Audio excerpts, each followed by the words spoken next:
Me echaron de mi propia casa en una noche de lluvia torrencial, una de esas tormentas que parecen querer limpiar el mundo, o tal vez ahogarlo en su propia miseria. No hubo gritos ni discusiones violentas, solo las palabras heladas de mi único hijo, Mateo. Papá, necesitamos el espacio. Esas palabras, pronunciadas con la mirada clavada en el suelo, resonaron más fuerte que cualquier trueno. Me entregó una maleta con algo de ropa vieja y me señaló la puerta de la casa que yo mismo construí, ladrillo por ladrillo, con el sudor de mi frente y el sueño de un futuro digno para él.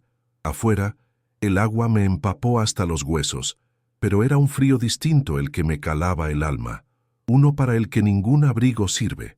Era el frío del abandono. Mi hijo, mi Mateo, el mismo niño al que le enseñé a dar sus primeros pasos en ese mismo patio que ahora veía a través de la reja, se había convertido en un extraño. Su esposa, Laura, observaba desde la ventana del que fue mi dormitorio con una expresión que no era de maldad, sino de algo peor, de indiferencia. Era como si yo fuera un mueble viejo que finalmente se habían decidido a tirar. Sus padres, Carlos y Mónica, ahora dormían en la cama que compartí con mi Elena por más de 40 años. Se habían apoderado de mi hogar, de mis recuerdos, y esa noche sentí que también me habían arrebatado la dignidad, dejándome a la intemperie con nada más que el eco de una vida de sacrificios. Desde la acera, contemplé las luces cálidas de mi hogar, un faro que ya no me alumbraba. Adentro ellos seguramente cenarían algo caliente, mientras yo me convertía en una sombra diluida por la cortina de agua. Pensé en mis manos, estas manos gruesas y callosas que tanto avergonzaban a mi nuera. Manos que mezclaron cemento, que levantaron muros, que pagaron una universidad y que nunca pidieron nada a cambio. Esas manos, ahora vacías y temblorosas, se aferraban a un viejo maletín de cuero que logré tomar antes de salir. Dentro de él no había dinero ni joyas, sino algo mucho más valioso, una promesa, el secreto que mi amada Elena me hizo jurar que guardaría. Esa noche no sentí rabia, sino un vacío profundo, una tristeza que pesaba más que todos los sacos de cemento que cargué en mi vida. Era la certeza de haberme vuelto invisible para la única persona por la que lo di todo, la humillación de ser un estorbo en el nido que con tanto amor había construido. Mientras el agua corría por las calles, llevándose hojas y basura, yo sentía que también se llevaba mis fuerzas, mis ganas de seguir. Pero entonces apreté con más fuerza el maletín. Elena siempre me decía que la verdadera fortaleza no se mide en los buenos tiempos, sino en cómo uno se levanta después de haber sido derribado. Y yo había sido derribado. Ahora que conoces el principio de mi dolor, te pido que escuches esta historia hasta el final y me digas qué harías tú en mi lugar. Tu opinión es importante para mí, porque me siento terriblemente solo y necesito saber si lo que estoy a punto de hacer tiene algún sentido. Cuéntame también desde qué ciudad me estás escuchando, para sentir que mis palabras viajan y encuentran refugio en algún corazón comprensivo, en algún lugar del mundo donde la lealtad familiar todavía signifique algo, y no sea una simple palabra que se lleva el viento, o en mi caso la lluvia. ¿Es justo que una vida de entrega termine así, desechada como un trasto viejo en una noche de tormenta? Llega un momento en que el amor de un padre se convierte en una carga tan pesada que los hijos prefieren romperle el corazón antes que soportar su peso. Esa noche, mientras buscaba un techo bajo el cual refugiarme, no tenía la respuesta.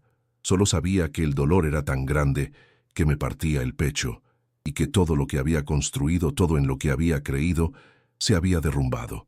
Pero a veces, para construir algo nuevo y más fuerte, primero es necesario que los cimientos viejos se hagan polvo.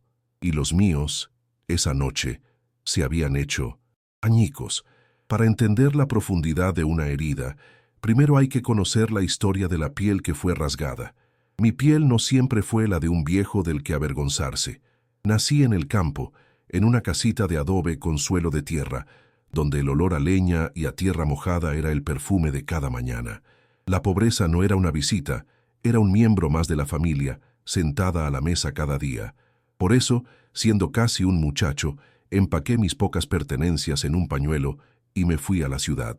No buscaba fortuna, solo un sueldo, una forma de asegurarme de que mis futuros hijos jamás sintieran el dolor sordo del hambre en el estómago como lo sentí yo.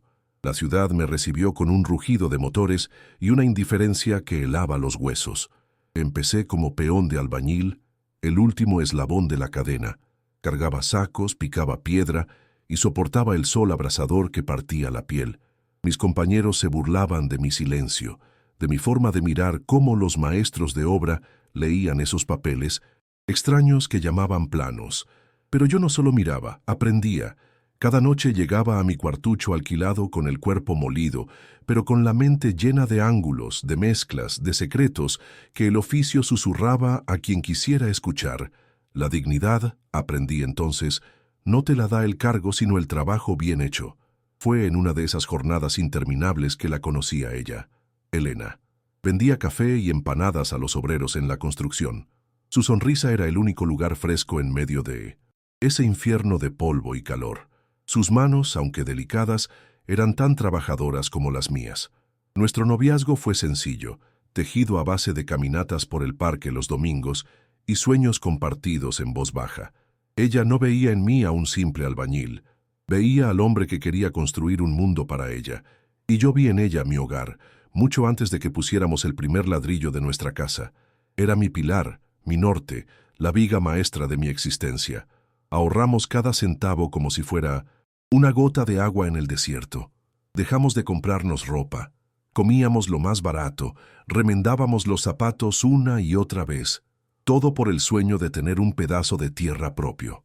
Recuerdo el día que firmamos los papeles de un pequeño lote en las afueras, un lugar que todos despreciaban por estar lejos de todo, pero para nosotros era el paraíso. Esa noche no dormimos. Nos quedamos abrazados bajo las estrellas, dibujando en el aire las paredes de la casa que levantaríamos. No era solo tierra, era la promesa de un futuro, un refugio sagrado para nuestra familia.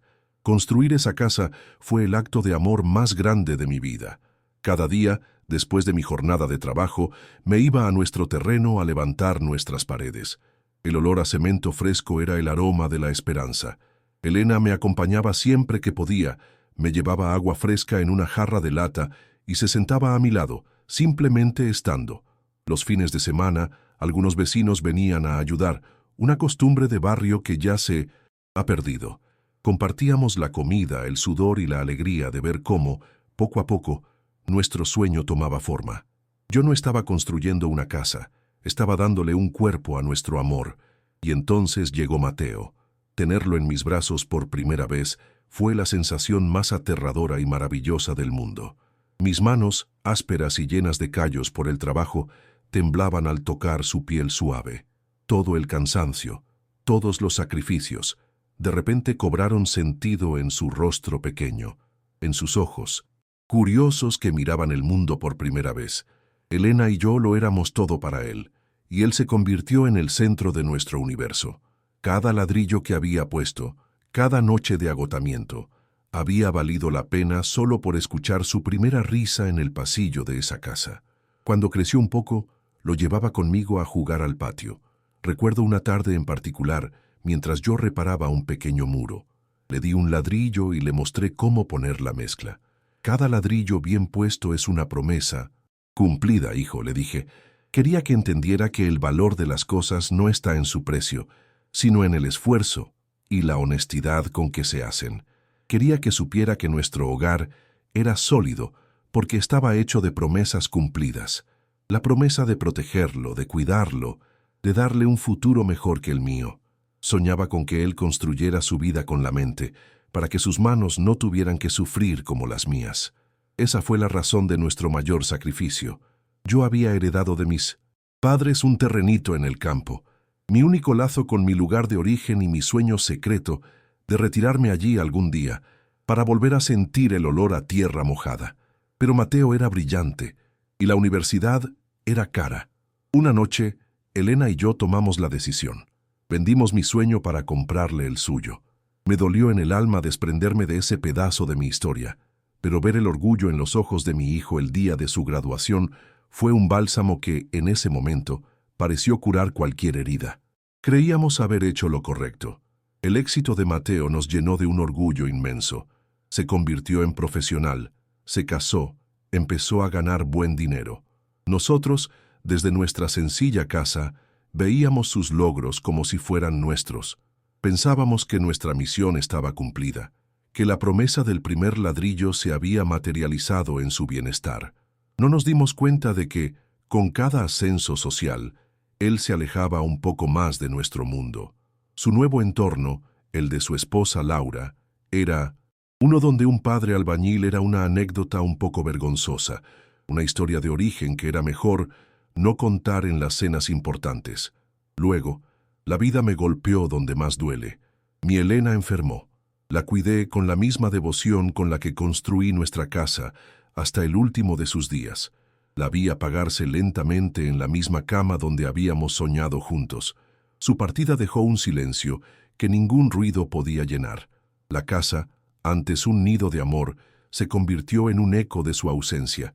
Ella fue siempre el corazón de nuestra familia, y cuando su corazón dejó de latir, el nuestro pareció romperse para siempre.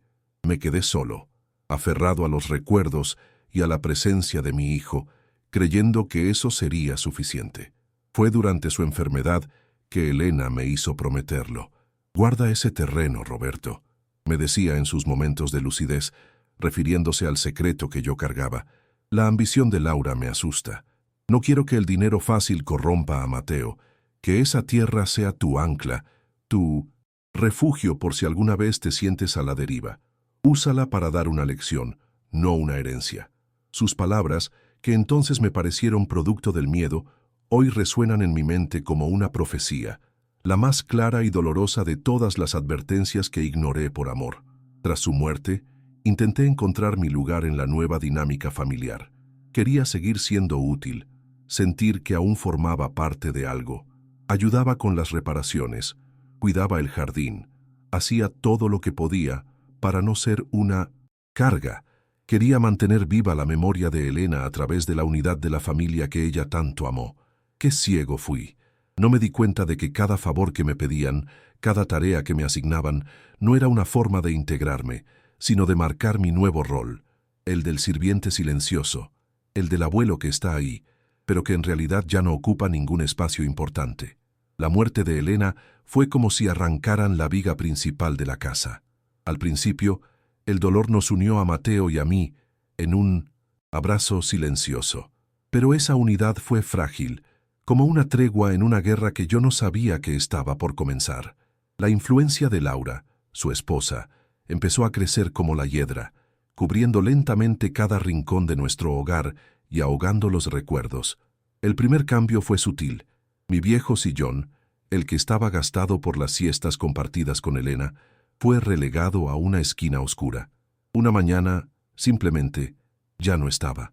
«No combinaba con la nueva decoración, papá», dijo Mateo, sin mirarme a los ojos. No dije nada. ¿Cómo se le explica a un hijo que no se trata de un mueble, sino del último trono de una reina? Poco después, empezaron a silenciar mi pasado. En una cena con amigos de Laura, gente de corbata y risa estudiada, intenté contar una anécdota de mis años en la obra, una historia de compañerismo y esfuerzo. A mitad de la frase, sentí el frío en la mesa. Laura le lanzó una mirada afilada a Mateo, quien carraspeó y cambió de tema abruptamente. «Papá, no hables de construcción en la cena, es de mal gusto», me susurró más tarde, con una vergüenza que me dolió más que cualquier insulto. Mi vida, la que me permitió darle la suya, se había convertido en un tema de mal gusto. Empecé a guardar silencio. El siguiente golpe fue a mis manos. Una tarde, en la mesa, me disponía a tomar un panecillo cuando Laura exclamó, con una mueca de asco: «Por favor, esas manos en la mesa». Todos se quedaron callados. Miré mis manos. Las lavo siempre, pero la piel está curtida. Las uñas marcadas por décadas de trabajo honesto. Son las manos que lo alimentaron, que lo vistieron, que pagaron sus estudios. Sentí cómo la sangre se me subía al rostro, una humillación profunda y amarga. Mateo, mi defensor, mi sangre, bajó la vista y siguió comiendo como si no hubiera escuchado nada. Ese día comprendí que estaba solo. Mi voz se fue apagando por completo. Mi experiencia ya no valía nada. Si una tubería goteaba, llamaban a un plomero carísimo que hacía un trabajo mediocre. «No te preocupes, papá, nosotros nos encargamos», era la frase con la que descartaban mi ofrecimiento de arreglarlo. No se trataba de preocupación, sino de desprecio. Era su forma de decirme que mis métodos, mis conocimientos, mi mundo entero, eran obsoletos. Yo, que había levantado esa casa desde los cimientos, ahora no era digno de clavar un clavo en ella. Me convertí en un fantasma que deambulaba por su propia obra maestra. La llegada de los padres de Laura fue el principio del fin. Vinieron temporalmente, tras una supuesta mala racha económica. Carlos y Mónica eran personas que medían el valor de los demás por el dinero que tenían en el banco. Desde el primer día, se instalaron con un aire de superioridad, tratándome con una lástima condescendiente que era casi peor que el desprecio. Sus conversaciones giraban en torno a viajes que habían hecho, a clubes exclusivos, siempre dejando claro que ellos pertenecían a un mundo al que yo, evidentemente, jamás tendría acceso. Mi casa se convirtió en su territorio. Sin consultarme, me pidieron que desocupara mi dormitorio, el cuarto principal que daba al patio.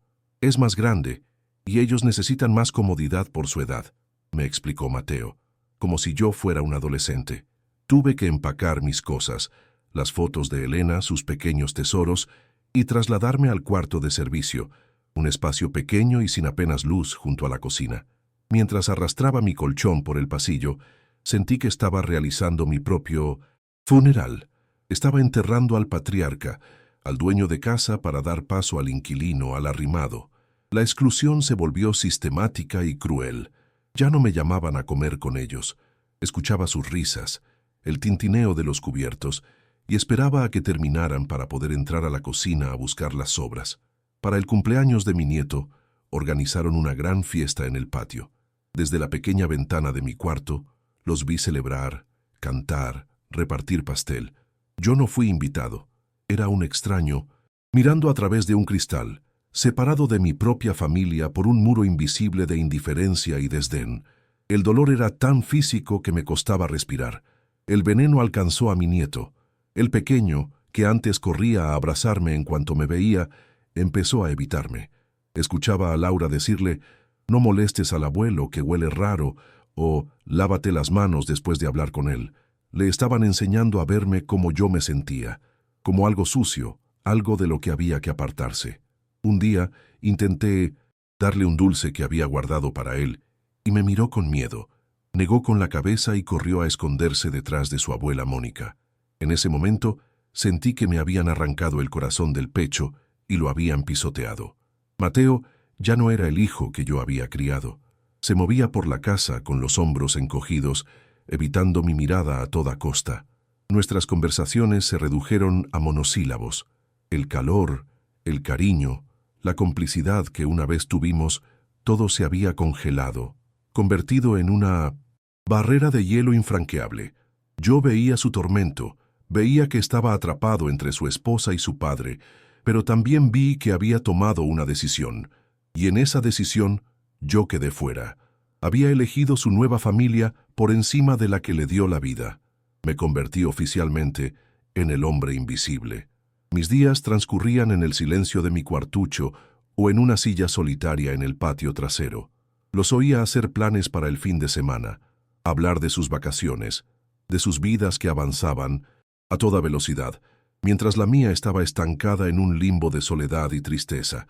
Pasaban a mi lado sin verme, sus voces atravesándome como si yo fuera aire. Es una forma de tortura muy particular, que te borren de la existencia mientras todavía respiras. Te hace dudar de si realmente estás vivo. Recuerdo una Navidad con una claridad dolorosa. Decidieron hacer una parrillada, un asado. Toda la vida, esa había sido mi especialidad. Era mi ritual, mi momento de orgullo. Pero ese día, Carlos, mi consuegro, se apoderó de la parrilla con aires de experto. Estaba quemando la carne. Me acerqué con humildad a darle un consejo, a ofrecerle mi ayuda. Me miró por encima del hombro y dijo con una sonrisa burlona: «Tranquilo, Roberto, yo controlo la situación». Mateo estaba al lado, lo vio todo, vio la humillación y una vez más eligió el silencio. Esa fue la última Navidad que sentí como mía. Aunque tenía mi pequeña pensión, me hacían sentir como una carga económica insoportable. Escuchaba a Laura quejarse en voz alta con Mateo sobre lo caro que estaba todo, sobre los gastos imprevistos, y siempre terminaba con un suspiro dramático mientras su mirada se desviaba hacia la puerta de mi cuarto. No necesitaban decirlo directamente. El mensaje era claro: mi existencia en esa casa era un lujo que ya no estaban dispuestos a pagar. Me estaban despojando de todo, incluso del valor de mi propio sustento. La atmósfera se volvió irrespirable. La frialdad se convirtió en una hostilidad apenas disimulada. Empecé a encontrarme con susurros que se cortaban bruscamente cuando yo entraba en una habitación. Miradas de fastidio, gestos de impaciencia. Laura empezó a dejar la puerta de mi cuarto abierta a propósito, quejándose del olor a encerrado. Empezó a tirar a la basura pequeñas cosas mías, insignificantes para ellos, pero que para mí eran tesoros, como una pequeña figura de cerámica que Elena y yo compramos en nuestro primer viaje. La guerra ya no era fría. Los suegros, envalentonados por el silencio de Mateo, se unieron al acoso. Empezaron a tratarme como a un empleado. «Roberto, las plantas del patio se están secando», me decía Mónica con tono imperativo. «Roberto, ¿no has visto que el cesto de la basura está lleno?», añadía Carlos. Lo hacían delante de mi hijo, probando los límites de mi humillación y de su cobardía. Y con cada orden que yo acataba en silencio, con cada vez que Mateo permitía que me faltaran al respeto, la soga se apretaba un poco más alrededor de mi cuello. La tensión en la casa era un presagio de la tormenta que se avecinaba. Se podía cortar con un cuchillo. Mis consuegros empezaron a quejarse abiertamente del frío que pasaban en su habitación por las noches, de las corrientes de aire. Era una queja estratégica, una bala apuntada directamente a mi pequeño refugio.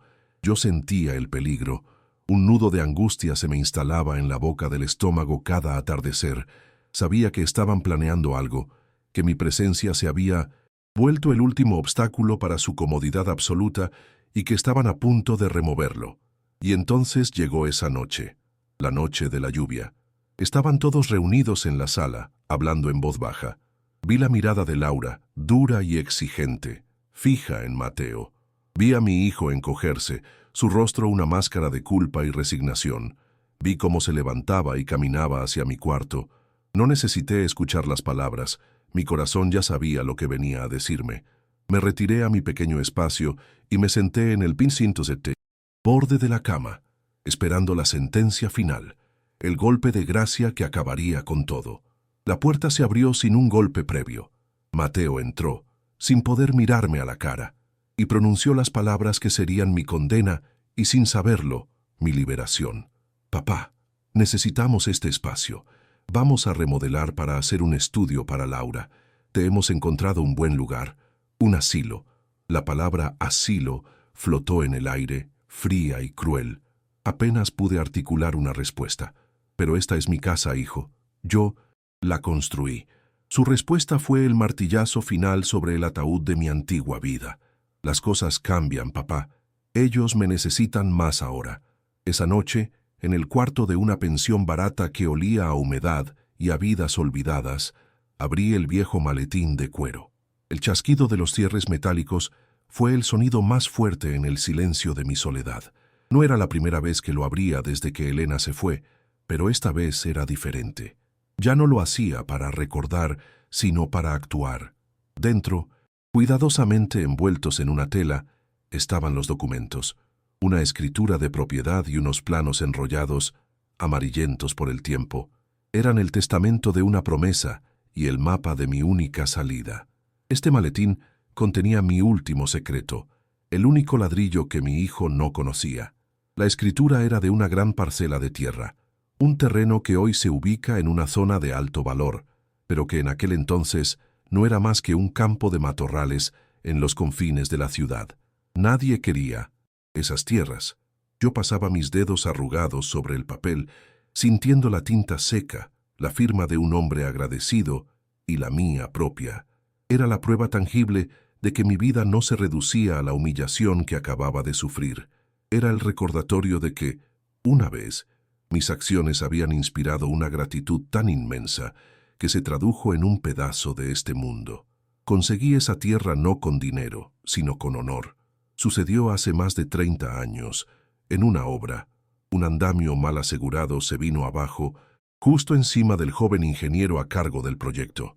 No lo pensé, fue un instinto. Lo empujé con todas mis fuerzas fuera del camino de los escombros. Yo me llevé la peor parte, una pierna rota y varias costillas fisuradas, pero él salió ileso. Era un buen hombre, aunque sin un peso en el bolsillo. Su proyecto estaba al borde de la quiebra y no tenía cómo pagarme por el tiempo que estaría sin trabajar, y menos aún cómo agradecerme por haberle salvado la vida. Días después, se apareció en mi casa con esos papeles.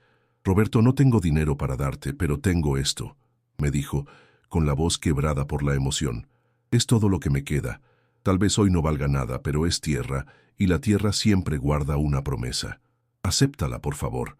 Es lo único que puedo ofrecerte que esté a la altura de lo que hiciste por mí». Acepté el terreno más por no humillarlo a él que por ambición. Para mí, el mayor pago había sido su gratitud y el saber que un hombre bueno seguiría caminando por este mundo. Cuando le conté a Elena, ella miró los papeles con una seriedad que me sorprendió. Fue ella quien vio más allá. Ya en ese entonces, Mateo empezaba a salir con Laura, y Elena, con su increíble intuición, percibía en ella una ambición que la inquietaba. No desconfiaba de nuestro hijo, pero sí del poder que el dinero y el estatus podían ejercer sobre un corazón bueno pero influenciable. Vio en ese terreno no una fortuna, sino una prueba, una salvaguarda para el alma de nuestra familia. Su sabiduría iba siempre un paso por delante de la mía. Una noche, mientras mirábamos las estrellas desde el patio de la casa que tanto amábamos, me hizo prometerlo. «Nunca hables de esta tierra, mi amor», me dijo, tomándome las manos. «Cría a Mateo para que no la necesite. Enséñale que la riqueza está en el trabajo y en la familia. Si lo logramos, que esta tierra sea un regalo para sus hijos. Pero si él se desvía, si olvida quién es y de dónde viene, entonces que sea tu refugio. Úsala para enseñarle una lección no sobre el dinero, sino sobre la dignidad». Juré que lo haría, sin entender del todo la profecía que sus palabras contenían. Durante décadas cumplí mi juramento. El secreto se convirtió en un pacto silencioso entre Elena y yo, y tras su muerte, en mi más preciado vínculo con su memoria. Guardar silencio era honrar su inteligencia, su amor protector. A veces, en momentos de duda, abría el maletín solo para sentir el peso de esa promesa, para recordar que mi vida tenía un ancla secreta, una fortaleza que nadie conocía. El mundo podía cambiar, mi cuerpo podía envejecer, pero esa tierra y la promesa que la envolvía permanecían intactas, esperando. Mientras yo me hacía pequeño e invisible en mi propia casa, la ciudad crecía a un ritmo monstruoso a mi alrededor. Los tentáculos de asfalto y concreto se extendieron hasta abrazar mi parcela olvidada. Lo que antes era un erial, ahora era una zona estratégica, codiciada por industrias y centros comerciales. Lo sabía por los periódicos, por las conversaciones que oía. Sabía que era millonario en papel, pero ese dinero nunca me importó. El propósito de esa tierra era otro, uno mucho más profundo. Nunca creí que la emergencia para la que Elena la había destinado sería la traición de nuestro propio hijo. El verdadero detonante, el que convirtió mi dolor en acción, no fue la noche en que me echaron. Fue unas semanas después. Estaba sentado en la plaza del barrio cuando vi a Laura caminando de la mano con mi nieto. Nuestros ojos se cruzaron. Le sonreí al niño, mi propio nieto, y él me devolvió una mirada de pánico. Tiró de la mano de su madre y escondió la cara en su falda como si hubiera visto a un monstruo. En ese instante, comprendí que la herida era más profunda. No solo me habían borrado a mí, sino que estaban envenenando el amor más puro que me quedaba. Fue ahí, en ese banco de plaza, sintiendo el sol en un rostro que ya no importaba a nadie, que el castillo de la tristeza se derrumbó, y en su lugar se levantó una torre de claridad. La profecía de Elena se había cumplido, Mateo se había perdido, y mi promesa ya no era de silencio, sino de acción. La tierra no era para mi refugio, era para construir un legado que mi hijo había sido incapaz de comprender. Un legado que no se podía medir en metros cuadrados, sino en vidas transformadas. La lección había comenzado.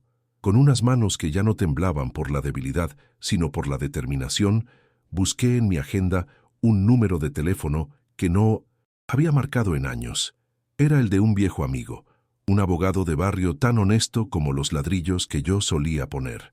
Cuando contestó, mi voz salió firme, clara, como la de un hombre que sabe exactamente lo que tiene que hacer. Arturo, soy Roberto Vargas. Necesito verte. Tengo algo importante que mostrarte. Creo que es hora de empezar mi última gran obra. He guardado este secreto por más de 30 años, aferrado a una promesa de amor y a la sabiduría de mi esposa. Ahora, con el corazón hecho pedazos pero con un propósito claro, estoy a punto de usarlo para cambiarlo todo. Y es en este preciso momento que necesito tu consejo. Te pido que te pongas en mi lugar por un instante. Si fueras tú, con este poder oculto en tus manos y esta herida en el alma, ¿qué harías ahora? ¿Buscarías la forma de castigarlos y recuperar lo que fue tuyo, o construirías algo completamente nuevo a partir de las ruinas?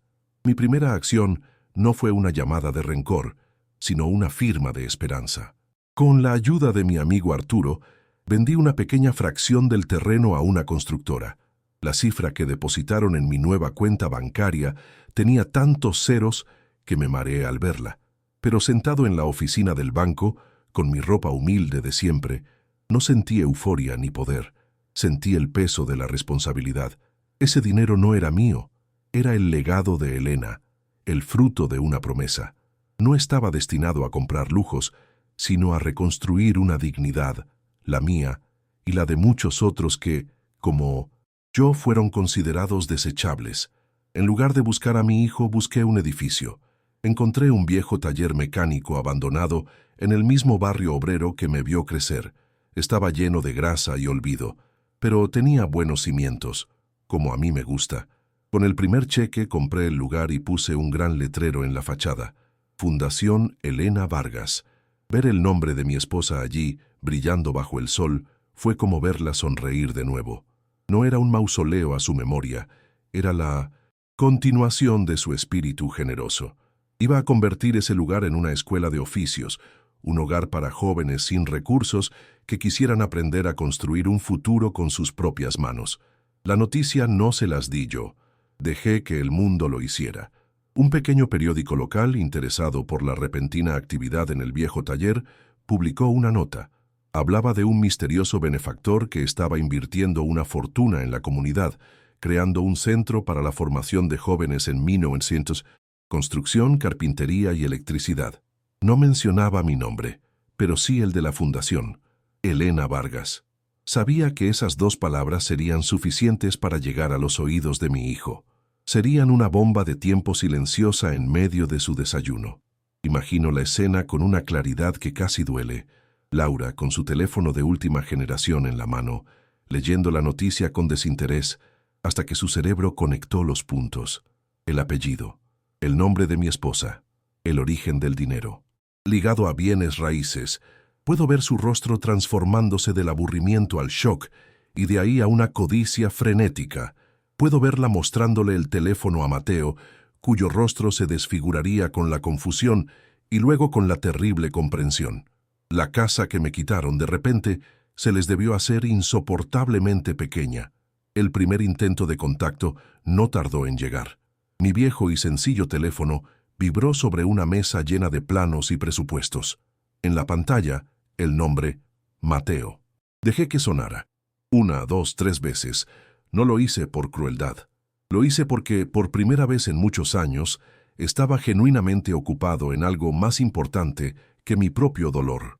Estaba eligiendo materiales, entrevistando a los primeros muchachos que pedían una oportunidad. Mi mundo ya no giraba en torno a su indiferencia. El simple acto de no contestar esa llamada cambió el equilibrio de poder para siempre. Unos días después, aparecieron en la obra. Mateo y Laura, con sus ropas caras y sus zapatos inadecuados para el polvo de la construcción, parecían dos espectros de un mundo ajeno. La arrogancia se había evaporado de sus rostros, reemplazada por una sonrisa forzada, una dulzura falsa que me revolvió el estómago. «Papá, ¿qué es todo esto? No sabíamos nada», dijo Mateo con la voz temblorosa. «¿Por qué no nos lo contaste?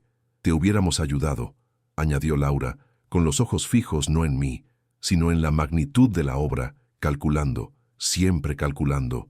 Los miré con una calma que ni yo mismo sabía que poseía. El torbellino de emociones que me había ahogado durante meses se había asentado, dejando una serenidad profunda y triste. No había odio en mi corazón, solo una distancia infinita. «Estoy ocupado», les dije, con una voz suave pero firme. «Esto es algo que tenía que hacer. Es lo que tu madre habría querido». No respondí a sus preguntas sobre el dinero. No entré en su juego de falsas preocupaciones. Simplemente me di la vuelta y seguí hablando con el maestro de obra, dejándolos solos en medio del ruido de mi nuevo propósito. Ese rechazo tranquilo fue más devastador para ellos que cualquier grito. Vi cómo la cara de Laura se crispaba de rabia y frustración. Escuché, en los días siguientes, los ecos de sus peleas a través de amigos del barrio. Ella lo presionaba, lo culpaba. «Tu padre es millonario y nosotros endeudados hasta el cuello. Arréglalo, Mateo. Eres su único hijo». La presencia de sus padres en mi antigua casa, que antes era su trofeo, se convirtió en la prueba de su fracaso. La familia que habían construido sobre cimientos de ambición y conveniencia comenzó a temblar. Esa noche, en mi pequeño apartamento alquilado, no celebré ninguna victoria. Sentí una profunda melancolía por el hijo que había perdido en el camino, por el hombre débil en que se había convertido, pero por debajo de la tristeza había una corriente de paz.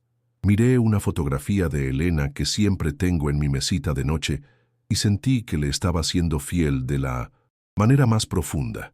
La lección que ella quería que enseñara no era sobre castigar la ingratitud, sino sobre demostrar que la verdadera riqueza es la capacidad de crear, de construir, de dar. Y yo, el viejo albañil, estaba levantando mi obra final. La noticia de mi nueva vida les llegó como un eco tardío. Se enteraron por los demás de que la fundación crecía, que mi nombre se había convertido en sinónimo de oportunidad en el barrio. Intentaron buscarme de nuevo, con cartas, con mensajes, desesperados a través de conocidos. Pero yo ya no vivía en el pasado. Su crisis, la que ellos mismos crearon, se profundizó. Las recriminaciones entre Mateo, Laura y sus padres envenenaron el aire de la casa que una vez fue mi hogar. Ahogados en las deudas que habían contraído para mantener un estilo de vida que no les correspondía, terminaron perdiéndolo todo. No por mi mano, sino por el propio peso de su ingratitud. La justicia, a veces, no necesita un verdugo. Simplemente deja que la gravedad haga su trabajo. Mientras tanto, yo estaba en el patio de la fundación, viendo cómo un muchacho, uno de mis primeros becados, me mostraba con un orgullo radiante un muro de ladrillos que acababa de levantar. Estaba perfectamente alineado. Cada ladrillo, una promesa cumplida. Mi vida se llenó de un propósito que creí perdido para siempre. Los jóvenes de la fundación me devolvieron la luz a la mirada. Me llaman Don Roberto, no con la formalidad del respeto distante, sino con el cariño que se le tiene a un abuelo. Encontré en ellos a la familia que la sangre me había negado, una familia elegida, unida no por la obligación, sino por la gratitud y los sueños compartidos. Ya no hay silencio en mis días, sino el sonido de martillos, risas y planes para el futuro. A veces, al atardecer, miro al cielo y sonrío, como si pudiera compartirle todo esto a mi Elena. Siento su paz en la mía. Al final, ¿qué es un hogar? No son las paredes que construimos, sino el amor y el respeto que habitan dentro de ellas. Y yo finalmente he vuelto a casa. Mi historia termina aquí, en este remanso de paz que construí sobre las ruinas de mi dolor. Si aún tienes a tus padres contigo, si sus manos, arrugadas o no, todavía pueden sostener las tuyas, no esperes a que el silencio se haga demasiado grande. Un abrazo a tiempo, una palabra de gratitud, un simple gracias. A veces, ese es el único ladrillo que de verdad importa para que la estructura de una familia no se derrumbe. Espero que mi viaje te haya dejado algo, Cuéntame si esta historia también tuvo sentido para ti. Y por última vez te pido que me digas desde qué ciudad me estás escuchando, para que tus palabras cierren el círculo y me recuerden que ninguna vida, por humilde que sea, es invisible.